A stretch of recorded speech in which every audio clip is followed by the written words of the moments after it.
Hello, everyone, and thank you for joining our Access Live webinar. My name is Leo Rodriguez, and I am the VP of Business Development for Access Medical Labs. Today, we have a very special guest who is near and dear to me, and I will let him introduce himself to everyone. Doc? Hello, my name is Michael Beedix. I'm a physician. Just full disclosure, I've been with Access Medical for well over 20 years. I'm an owner and in a group of medical practices that employ over 60 employees and generate 8 figures of yearly income.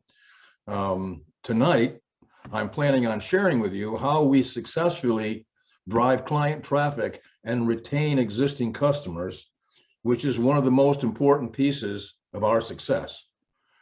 Non-insurance driven cash medical practices are not new. This includes functional, integrative, and cosmetic aesthetic practice as well. I've had a successful recurrent revenue annuity type medical practice for over 25 years. But what is new are the competitive forces and the marketing tools that we are required to understand and use to successfully grow and compete in this new environment.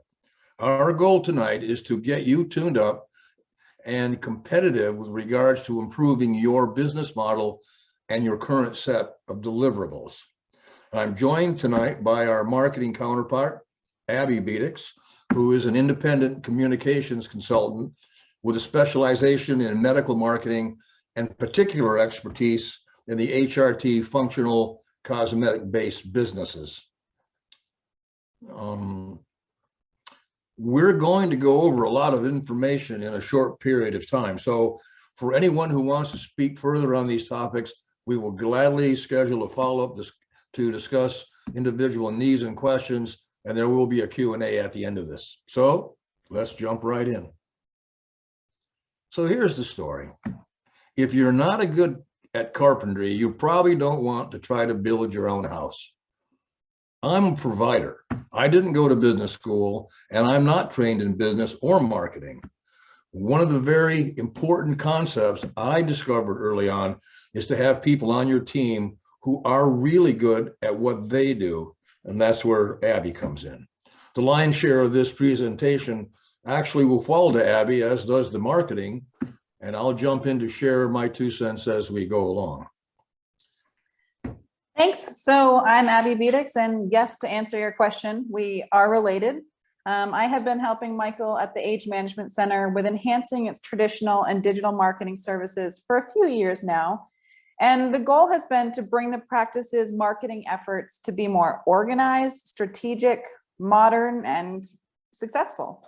I'm really excited to be here today. For a little bit about my background, I have more than 12 years of experience in communications. I've worked with national and international companies from New York to Asia to Mexico, where I'm currently based.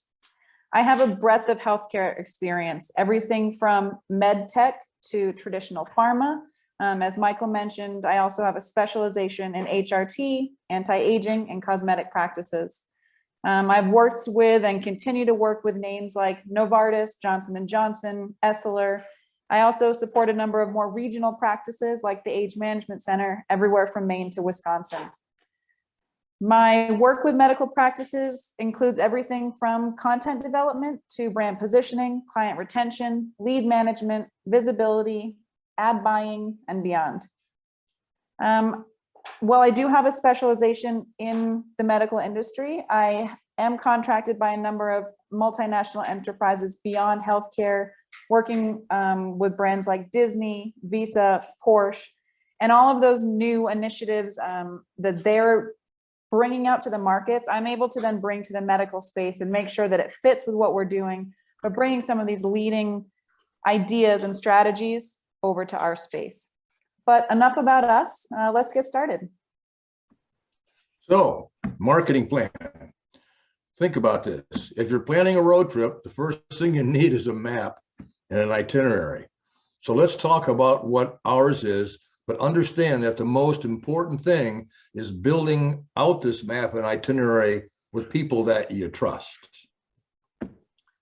Absolutely. Map is crucial. And what I have seen time and again are companies working with parts of a marketing plan. So one of the parts on the circle you see there, but struggling as a result of not having a comprehensive plan. It's almost like having that map Michael mentioned, but not knowing the destination you're trying to reach. So our goal is to help you get started on how to build a plan. And we can't do the whole thing today, but we will be diving into some of the more important pieces of a plan that are critical, but also challenging for medical practices. We want to improve your efforts, whether that's efficiencies, budgets, or results. So this slide shows a snapshot of what a marketing plan should entail. And it also is meant to show you that marketing is a cyclical process. It's constantly evolving, and it isn't something you can just set and forget.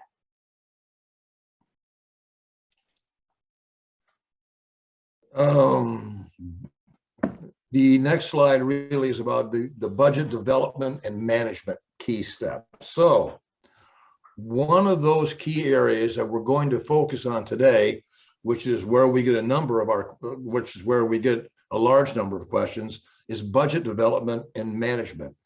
How do I get the money? How do I manage it? Let's walk through some of the key steps. First and foremost, you need to identify your goals. We need to understand what you are trying to achieve before we can understand what a reasonable and effective budget will be. So thinking about and setting goals is the first key step. Are you looking to improve patient retention? Are you looking to grow profits? Are you looking to increase your patient base? Do you have a specific provider that's underutilized? Are you trying to promote new services? Then comes involving your finance team, because full transparency now will save you hassle and headache down the road. Even a small practice needs a finance team. They don't all look the same, and sometimes it could be just one person, but identifying who is part of that, who can advise you on your finances, is important. This ensures you understand your P&Ls and are allotting a manageable, reasonable budget based on what your practice can take on. We're going to talk about ways to determine your fiscal budget on the next slide, because there are several metrics you can use that we want to cover for you. The next step in budget development and management is doing your due diligence so that you've left no room for surprises. And what we mean here is being fully aware of everything that goes into your marketing. When you think about how much you're spending on marketing, you probably think about how much your ads cost, how much you're spending on social media, but you also need to think about things like technology and software, the collateral you have or need, such as business cards and brochures. Also, what events are on your horizon and what costs would those events entail? Do you have any major initiatives coming up? Do you have a new provider that's joining? Are you looking to open a new location? And lastly, and this one I think is where a lot of surprises do come in, is being fully aware of third-party resources you're using, including consultants, as well as services or device fees. Are those allotted for somewhere else in your budget, or is that considered a marketing spend? You also should make sure you understand what's included and what's an upsell. And also, if you're getting special pricing to start off, when does that end? So that when that bill comes in and it's twice what you were expecting, you are expecting it rather than being surprised that the price went up. It's also very important to ensure you have processes in place for ongoing accountability. And what we want to emphasize here is that as a provider or owner, you should have 24/7 access to your marketing spend. If you ever have the question, how much did we spend on radio last month? Your marketing team should be able to tell you within a matter of minutes how much you spent, how much you're spending. You know, and we take this part very seriously. In fact, we have a sacrosanct meeting for an hour every single week, marketing meeting, where we review our spend, we review our initiatives and how each initiative is moving forward. And lastly, a key reminder is that when you're developing a budget, you need to remain flexible with growth and decline. So that means being attentive to, aware of, and agile to shifts in the economy, shifts in your business, and even shifting consumer expectations. No one, for example, could have anticipated COVID. So were you prepared to scale down and then hopefully back up? Are you right now prepared for what inflation rates mean on discretionary consumer spending and perhaps how you need to adjust your marketing accordingly?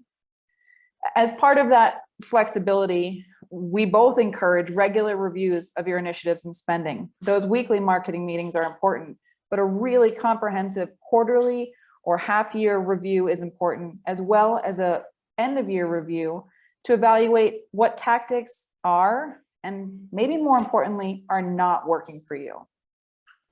You know, even the most well thought through plans don't always produce the results you hope for.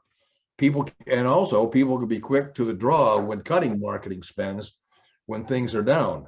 And that's understandable, but it's also important to remember that marketing is going to help create the uptick again.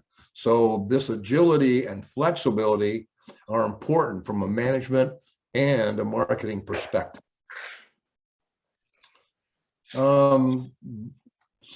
Budget development and management. As promised, we also want to touch on different metrics for setting a budget. These four you're seeing on the slide are some of the most common you will see in the industry. This is really where Abby shines. And depending on the historical data you've kept and what current financial numbers you have access to, there are a few different revenue-based metrics you can use. These include a percentage of net annual sales or sales per month. I personally like the model and use the model of reviewing a full year of past sales to project sales for the year ahead, and that's setting aside a percentage of those projected sales for marketing. And that percentage can vary depending on how aggressive you want to be. But you might not have that information, or you might not be able to look at a full year ahead. So just know a variety of revenue-based options do exist, but you got to pick one and you want to make sure you're using one. In addition to the revenue-based models, there are a couple of other models used in marketing. One is a market-driven budget. That's the third one you see on the slide here. Essentially with this, you're scanning what competitors are doing to make sure you're at least in line with, if not outspending what your competitors are. This is a bit harder because getting your hands on the numbers, your competitors' financials is close to impossible, but there are some tricks. For example, if you see that they're doing pay-per-click ads, which are the ads that come up when you're searching keywords on Google, you can then go on Google and see what the rates are for some of those keywords. Or if you hear that they're advertising on radio, call that station, talk to a rep, and see what the rates are. Those are some of the ways you can start to put together what a market-driven budget might be. But again, this one is perhaps a little more challenging and tedious, especially if you're just getting started out. Another is goal-driven, which is an effective method and can be a challenge for those who are getting started, but with some support, this can be a really good way to put together a budget. This is put together based on two different elements. One is how much it costs to get a lead or a new patient, and two, what your goals are for how many new patients or leads you want. In this model, you calculate the cost it takes to acquire a lead or a new patient, including everything from the software, the ads you ran, time it takes your staff to talk to them on the phone. And then you take that cost and multiply it by how many leads you aim to get in a year. If it costs $1 and you aim to get 100 leads, there's your budget. As mentioned, with the cash-based or concierge-style practices, we generally do find it really effective to use the revenue-based models. It's easy to get started there, and it's also a way that you can maintain flexibility. This doesn't have to be fixed. You can review this on a quarterly or monthly basis to make sure that the cash flow you're spending is really in line with the projections you made. And from there, you can scale back if needed, but hopefully the goal is you can actually scale up because you're making more than expected thanks to your marketing. Patient retention. Now we're going to talk about two different audience groups that are pivotal in medical marketing. First is your existing patients. You know, when I consult with business owners, I have the same mantra every time, and this is it. Client acquisition is so expensive that a client retention strategy is mandatory, Absolutely. And earlier on, Michael mentioned that having goals is key to any marketing plan. But what we maybe didn't emphasize earlier is that no matter what your goals are, you can't forget about your existing patients. And why? Well, you've already done the work to get them, so you don't want to lose them. But research also shows that it can be 5 to 7 times more expensive to gain a new patient than to retain a new patient than to get a new one. Other benefits of client retention include the loyalty you've built and the fact that this isn't income you're gambling on, it's income you can count on. You know that they're coming to you. As part of that loyalty that you've built, you also have a stronger sense of trust and confidence with this audience, which means they're more willing to listen to the advice and insights you might have. According to Practice Builders, the success rate of upselling or cross-selling to an existing patient is 60 or 70%. But when you're looking at upselling or cross-selling to a new patient, that drops down all the way to 5 or 20 to max 20%. And what's more, existing patients can be invaluable resources in terms of getting referrals. For Age Management Center, we pull audits every month to look at where we're getting new patients, and referrals from existing patients is always a top source. So for those of us coming from traditional medical practices, it's easy to assume patients are going to be there and be loyal. Don't assume this. This becomes especially important now with online medical business and telehealth, where patients are encouraged to go shopping. They care about where they can get the cheapest products and cheapest services, oftentimes rather than just looking for the best. There are new competitive forces hard at work coming after your business and trying to erode your practice. It's vital to keep your existing clients close. So, strategies. This slide demonstrates some of the primary strategies that apply to nearly any practice, but especially the cash-based models. Now, I generally work with concierge or fee-for-service practices. Insurance-based clinics have different regulations. I have one of those. I have a wounded vein center. But regardless of the model you follow, you need to be sure you're HIPAA compliant software and processes, and to be sure you are aware of state-specific regulations impacting your business. Regardless of your model or your location, these are some of the strategies you can see on the slide here that are somewhat universal. First is evaluating patient demographics and interests. This means taking a look at who you are talking to and what drives them. Another is simply making sure you're communicating effectively. That means having impactful messaging and consistent branding. There's a buzzword on here, or a buzz acronym, USPs, or unique selling points. You might not have known what that meant, but you sure need to have them in order to be successful. This is why people should come to your door versus your competitor or online. What services and service value do you offer that someone else doesn't? It's creating that differentiation. And when Michael talked about keeping your patients close, this is the way to do it. Reminding them why they love you and why you stand out. This next one might also seem like a no-brainer, but it isn't always.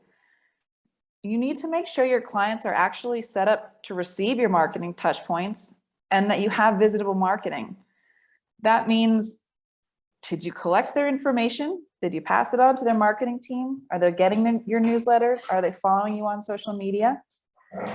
In addition, regular targeted communications to this audience, not what's out there to the world, but specifically to this audience, with tailored messaging, specials, offers, events, things that make them feel special for being a part of your community. To that point, we also can talk a little bit about rewards programs, what you can do to make your clients have special rewards and offers.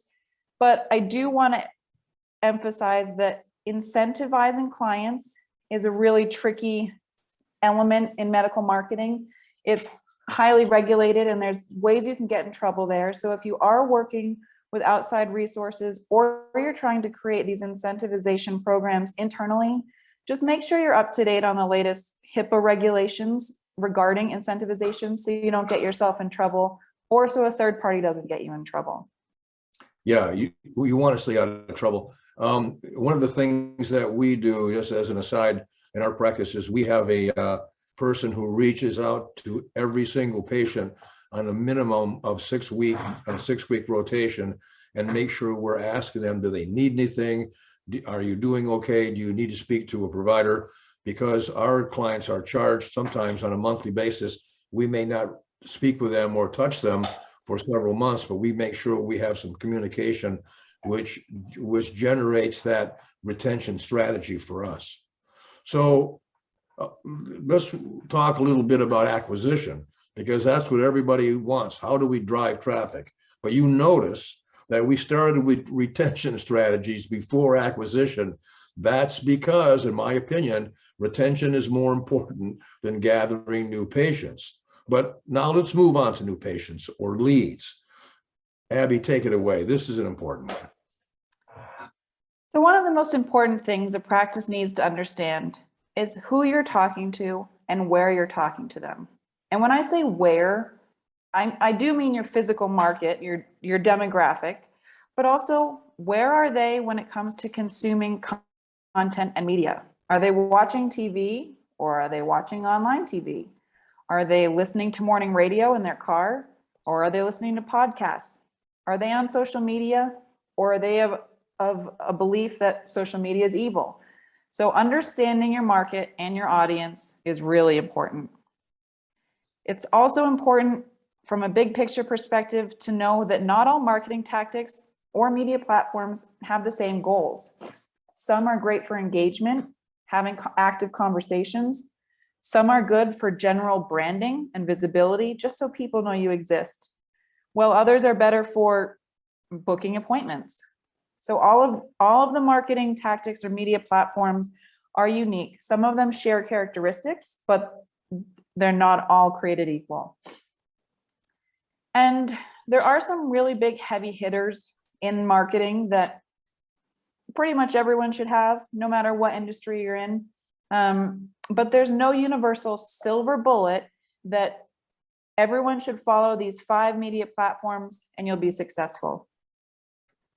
It's also really important to know that marketing methodologies can vary state by state, and we always recommend bringing in legal counsel for specific language on specific industries to make sure that they're reviewing your verbiage to help you stay out of trouble. Yeah, let me give you a little example of that. The use of the word free screening. In Maine, where I have most of our practices are there, the word free screening is allowable. I have an office in Florida where when you say the word free, there's a whole lot of angst that goes in with that, and you have to be careful with using free anything in Florida because that has a whole another set of legal terms. So bringing your legal counsel in or bringing someone in to review your media is actually a good idea. So in talking about patient acquisition marketing, like Abby mentioned, deciding where you're marketing is one of the biggest steps. One of our goals today is to help you understand the breadth of marketing tools available to you. So, to some, it's exciting, but to most who aren't marketers, this can be overwhelming. So this slide shows a number of logos, some of which may be familiar to you and some of them maybe aren't. It's representative, not of everything, but of the breadth of tools that are available today. This includes traditional platforms. And when we say traditional, that's truly things that you're probably familiar with for years: magazines, newspapers, TV, radio. But then comes digital and new media and technology and software. So the goal is not here to sell you on things, but I do just want to give you a bit of an overview of some of the options that are available. There's social media. And when you hear social media, you'll often hear paid and organic. Organic simply means what you're posting, the posts on your Facebook feed or your Instagram that you're not paying anything for. And paid is when you're actually boosting a post with some additional ad spend behind it. There are also exclusion ads. These are ads that you run where you specifically tell the platform, don't market to these people, they're already my patients, so that you know you're targeting just people who aren't patients. PPC, or pay per click, is what I mentioned earlier. When you go on Google and you search testosterone, you likely see something underneath the results that says promoted post or ad. So these can be pay per click ads. There are some restrictions with certain therapies and keywords. I do want to note that. So having someone with experience in your industry is really important for things like pay per click ads.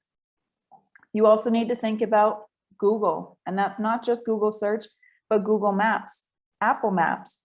When people search anti-aging clinic near me, are you showing up there effectively? You also want to think about your listings and premium profiles on platforms like WebMD. Geofencing is another increasingly popular technology or service that people are seeking, which is where you actually target ads to people based on the locations that they're entering or visiting, the physical locations. And again, there are HIPAA constraints around that, but there are ways to do this effectively and in line with HIPAA regulations. There's also what's called OTT, or over the top. And this is the world of YouTube and Netflix and Hulu. You don't necessarily need cable to watch TV these days, but you're still getting ads on TV. And this is a way to get to those people who don't necessarily have cable, but are watching their shows. There's podcasts, there's online chat, there's two-way texting, there's lead management software, customer relationship management software. And another incredibly important one these days is reputation management. And that involves reviews. This means you need to have systems in place to request reviews, but you also need to have systems and processes in place to monitor reviews and monitor what people are saying about you online, because your online reputation is more important than ever. If you're requesting reviews, that's one great step, but say you have 5 5-star reviews and you get a 1-star review with a really negative comment, whether or not it has validity. What do you do? And what does that do to your ratings? So having the system in place to respond to these crises situations is really important. Yeah, problems. I like to use trouble. The online reviews, we've all encountered those, and we've all had to respond to those, and we do have in place a strategy for that. But I like to think of trouble as Mark Twain's famous quote about trouble, which is, it's a lot easier to stay out than to get out. So that's where your plan in mind for Aquasfort to deal with those kinds of issues will be important.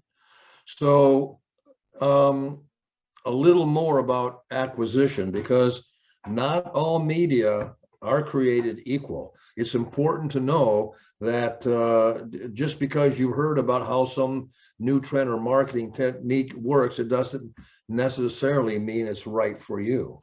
Also, one of the things that I had to learn the hard way, and I hope no one has to learn anything the hard way anymore, is that you just can't buy marketing because you use it or don't use it.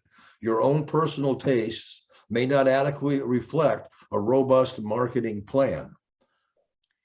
I couldn't have put that better. And what you see on the slide here are some of the most common quotes we hear from owners or management looking to start in marketing.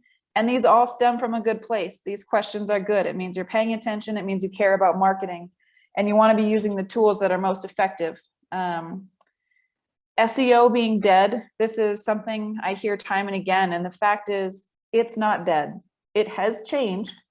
But as long as we have search engines and websites, the way we search for things online right now, SEO still matters and quite a great deal. And again, the goal here isn't for us to sell you on a platform. Everything needs to be individualized to your practice, but we want you to help you understand that some of what you're hearing might be great for you and some of it might not. Not everyone needs TikTok, and there's some statistics you can read here on the slide about who's using what platforms. But if you don't need TikTok, that doesn't mean you don't need social media. TikTok is not Facebook.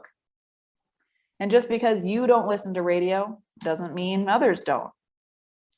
You know, while even some of our own providers have said that they don't listen to radio, even though they say that, every month we still continue to pull audit reports on new leads, and radio remains for us in our market among the top sources. And another thing is, just because your patients seem happy to you or they seem happy to your front office staff doesn't mean that's what they're saying online. So reviews matter more than ever before for both consumers trying to find you and for Google and how they rank you online. So determining your mix, when determining your own marketing mix, there are some key considerations and steps to take. First is a local market audit. This is really important. What are the popular newspapers, magazines, morning shows, local influences, or online trends in your area? Who is telling you they're important? Who is your source for this? Also, what resonates in your area? Every community has its customs and norms when it comes to media consumption, and it isn't universal. An out-of-place ad could have a very negative impact for your brand. Example, women's sexual awareness, women's sexual health in Miami would be dramatically different from a small town in Montana. And to that point, you need to be aware of where your target audience demographics. That means age, gender, interests, income. And in the medical industry, you need to be extra cautious and aware of the latest gender norms. Another consideration to take into account are the practice service offerings that you want to focus on. What are the regulations around that?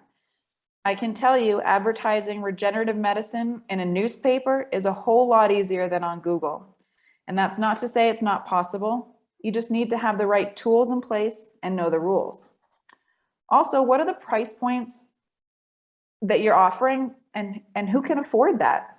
When you know who can afford your services, that helps to narrow down who you're talking to and where they're maybe getting their information. Whether or not you take insurance may also impact where you advertise. And of course, your budget is going to dictate where you're marketing. Because even if you want to be everywhere, unless you have unlimited marketing dollars, and I can tell you from a decade of experience, no one does, you're going to have to make some hard decisions, make some pros and cons lists about what's right for you. So, patient acquisition, what are some of the challenges? Not meaning to scare you off, but of course, you know, there are challenges with patient acquisition. Beyond initially reaching audience at the right place and the right time, here are some of the biggest challenges companies face time and time again. Number one is timeliness. How quickly can you get back to leads? Imagine if you were asking about two similar products online and you were going shopping and one company responded and one didn't. Who would you buy from? Manpower is another one. Do you actually have the staff and processes in place to manage leads coming in? This is the most important thing when it comes to not wasting your marketing dollars. If you're not taking the leads and you're getting and turning them into patients, you're wasting all the efforts you're putting into your marketing that lead. Staffing is an evolutionary process, and unfortunately, turnover is an issue in every practice. So sometimes the lead management falls to somebody who leaves, is on vacation, there's no one to pick it up. That's why it's important to have redundancy in this piece of your processes, so that at least two people know how to lead manage. Absolutely. And I would say a gap in lead follow-up can snowball quicker than you could ever imagine. I also know we're preaching to the choir here, but this is a highly regulated industry, which means having the skills and experience to know what you can and what you can't do. For example, tracking restrictions. In some industries, you can track exactly where people are going on your website, what they did when they came to your store or your clinic. But in the medical industry, we're a lot more regulated. So if you're working with outside vendors, make sure they're experienced as well. They might be great at what they're doing in another industry, but we don't want them to lead you astray. And of course, having the considerations in place to always protect patient privacy. So now on to lead management. With new patient acquisition, the first hurdle is getting the lead, but the second, and again, perhaps more importantly, is turning that lead into a paying client. This is where so many practices fail to capitalize on the low-hanging fruit right in front of them. And it involves your marketing staff as well as your office staff. One major step that's missed is front office staff training. And this could include even the use of pre-screening. Pre-screening is something that saves us a whole lot of time and money. The person who answers our phone describes the practice to the client, potential client, and also goes through a little understanding of what the practice will do, so that the potential client is already pre-screened. If they're expecting that their insurance is going to cover this, then we need to tell them very quickly that we do not participate with insurances. Otherwise, we waste a whole lot of time with people who are never going to be clients anyway. And to that point, having that staff tracking the status of leads is critical, because then they know when to follow up and with what next step. Is it time to ask if they've thought about the procedure more? Do they need to book? Do they need a refill of a certain prescription or supplement? Tracking the status of leads also helps drive the marketing. So you can adapt what you're doing based on where leads are coming in and who is coming in. Is it majority male, female? Are they skewing older, younger? This helps with the cost management and helps you eliminate some of the less effective strategies that you might have in place. So here's an important thing to remember too, about in general. If your plan, if your current projects are not working, do not be afraid to change the channel. Important. That is incredibly important. And I would just caution to that some digital efforts do take time to build momentum. I am also a fan of changing the channel, remaining agile and flexible, but sometimes with digital efforts, you do need to build momentum first. For lead management, another really important element is targeted marketing. And one of the big things you might hear about is drip campaigns or drip marketing. And what that means is that leads get certain bits of information over time, depending on their interests and actions, so that it's tailored, it keeps them interested, and it keeps them coming back, and eventually turns them into a patient. You can also offer sales and specials, making sure you're educating them, among other tactics. Yeah, another element that can be overlooked in this business model is taking a look in the mirror and evaluate provider and service quality. That means making sure your staff have what they need to be successful and are using it correctly. A simple way to look at this is to see how many screenings or consults are being conducted and how many are converting to patients. It's like flipping over a baseball card. How many home runs, what is your ERA? If that conversion number is low, why is it low? No one is gravitating to a certain service. Why? You can glean this information by seeking reviews and feedback, but holding regular trainings to ensure effectiveness and quality is also important. It also gives staff an opportunity to share their first-person experiences with you because their experiences might be different than yours. This isn't just a top-down mandate. Often the providers have a unique point of view and can help inform and change marketing practices. So next steps. So this has been a lot of information. And to be honest, it's just the tip of the iceberg in introducing many of these concepts. But we do have a limited amount of time today. So to help you digest the information and walk away with key deliverables, this is the advice we would leave you with. As you're getting started, conducting an internal audit is incredibly helpful. This means identifying your areas of strength, areas for improvement and opportunities. What's your positioning? Do you have a spokesperson? What is your online presence like? Where do your financials stand? Who's on your team? And if they're not there, finding them. Do you have the software and technologies in place? Essentially, you need to see where you are before you can figure out where you're going. Second is identifying your goals. Are those incoming leads, patient growth, sales, general visibility? Knowing where these goals are is going to help drive that marketing plan that we started off with. And finally, and not to beat a dead horse, to start to think about your budget with some real considerations in place. Marketing isn't free. It takes, you have to spend money to make money, but you also can't necessarily tackle everything at once. So don't get overwhelmed.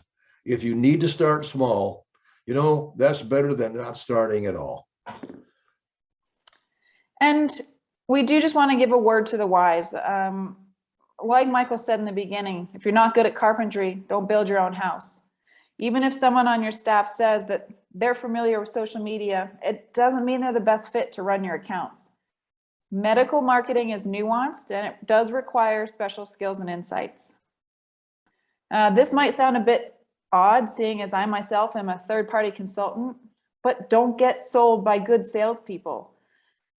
And just because they're selling something doesn't mean it's in your best interest. Make sure you trust in them and that you believe they can help drive your goals forward. Because a big price tag from a big company doesn't necessarily mean big results. If someone also tells you they can do everything, don't hesitate to question them on it. Get referrals, get proof points. In short, find teams and resources you trust. And as we said at the beginning, hold them accountable. So I hope this presentation has stimulated your thoughts, because that was our goal. And I'd like to thank everybody for joining us. We're prepared to do a little Q&A here if you'd like. And also, you could see there are ways to reach out to either one of us if you have other questions or would like to have further information to help you get where you're going. Thanks a lot. Dr. Beedix, Abby, what an amazing, amazing presentation. Thank you both. Now we open the floor to the questions.